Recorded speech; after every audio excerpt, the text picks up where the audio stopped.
حضرت عقبہ بن عامر رضی اللہ عنہ سے روایت ہے، انہوں نے فرمایا، ایک دفعہ میں ایک جنگی سفر میں آپ صلی اللہ علیہ وسلم کی سواری کی مہار پکڑ کر آگے آگے چل رہا تھا کہ آپ صلی اللہ علیہ وسلم نے فرمایا، اے عقبہ پر میں نے آپ کی طرف کان لگایا تاکہ آپ جو فرمائیں وہ میں سن کر پڑھوں۔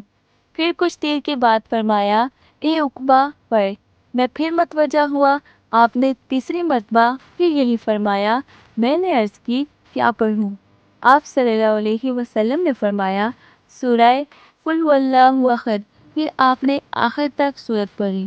پھر آپ نے سورہ قل اعوذ برب الفلق آخر تک پڑھی۔ میں بھی آپ کے ساتھ پڑھتا رہا۔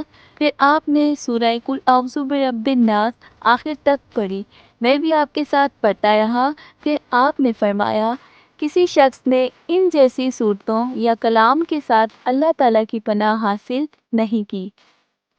حضرت عبداللہ رضی اللہ عنہ سے مروی ہے کہ ایک رات ہلکی سی بارش ہوئی، سخت اندھیرا تھا، ہم انتظار میں تھے کہ رسول اللہ صلی اللہ علیہ وسلم تشریف لائیں اور نماز پڑھائیں۔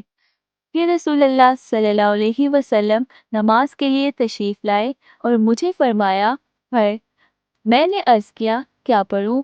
آپ نے فرمایا، سورہ قل هو اللہ احد اور معوذتین صبح و شام 3 دفعہ پڑھا کر، تجھے ہر مصیبت میں کفایت کریں گے۔